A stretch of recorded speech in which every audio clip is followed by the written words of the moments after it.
Hey, there's John from Heroes and Legends, and we're back with more Hour of Devastation previews. We have a few cards to look at. It's been a little bit slow today. Today's the official first day of previews, even though we saw a whole lot over GP weekend.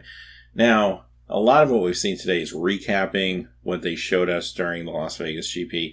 So that's not a bad thing, especially for players that maybe weren't able to follow the streams and stuff like that this weekend. But we still have a couple new cards, and they're actually pretty interesting ones.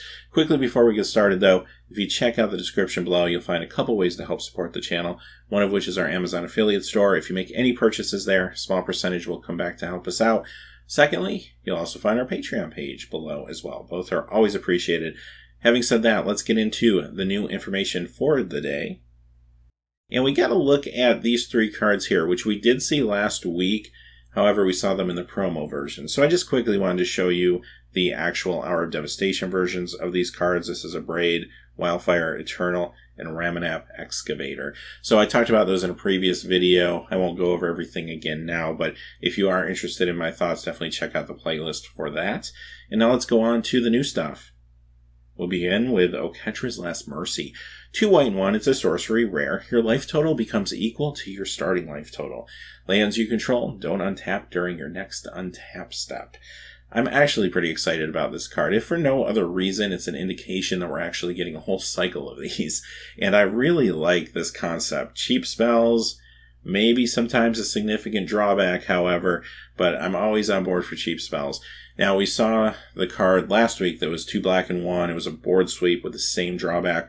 Looking forward to see what the other 3 colors give us. Maybe like a Time Walk with a big drawback or something like that, where I can't untap my lands. That could be interesting. So I guess we'll wait and see. But this card in particular, I actually like it. I'm usually not really high on life gain type cards, but when you start talking about significant life gain and resetting life totals, I do get very interested very quick. I see this as a sideboard card against hyper-aggressive decks. So even in Modern, perhaps, against like an Aya Burn deck or really any sort of aggressive burn strategy, something like that, maybe you board this in and it resets you and is really tough for that burn player to make up that ground. Now, there are counters to it like Skullcrack, for example, and I would imagine if a lot of decks started boarding this, that burn decks, more of them would run Skullcrack if they're not already. But all in all, I still think it's a useful card in the meta at times. Now, I think it could fulfill a similar role in Standard as well against hyper-aggressive decks. And Commander, I mean, imagine playing a long, drawn-out game of Commander, your life total's getting low, you're up against maybe the last person or two that's still left, and you're able to put this down and go back to 40 life. That could be pretty awesome too. So overall, I like the design, I like the card. Yes, the drawback, there's going to be times it could be backbreaking. The whole not being able to untap your lands next time is a big deal. I won't mince words.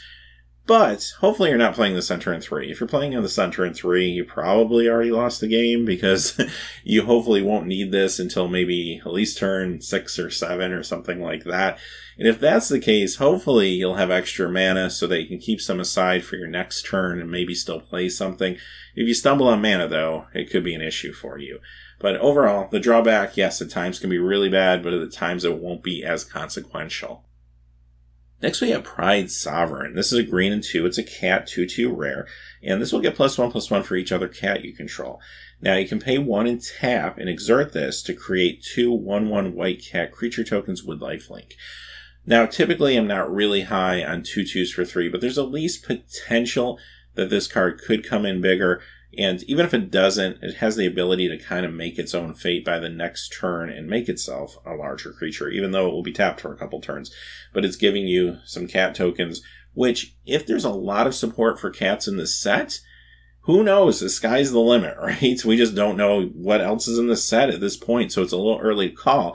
But wouldn't it be cool if you could play Cat Tribal in Standard, like Selesnya Cat Tribal? That'd be amazing. So we got some pieces in Amonkhet. We're going to need a lot more pieces to get there. But you don't know what's going to happen quite yet, right? So we'll have to wait and see over the next couple of weeks. If nothing else, though, this could be a really fun draft strategy. Having said that, those are the cards for today. Like I said, it's not a whole lot.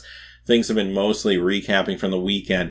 What I'll do is if any more cards come out later today, I'll probably roll those into tomorrow's video, so we'll have more to talk about over the next 24 hours or so.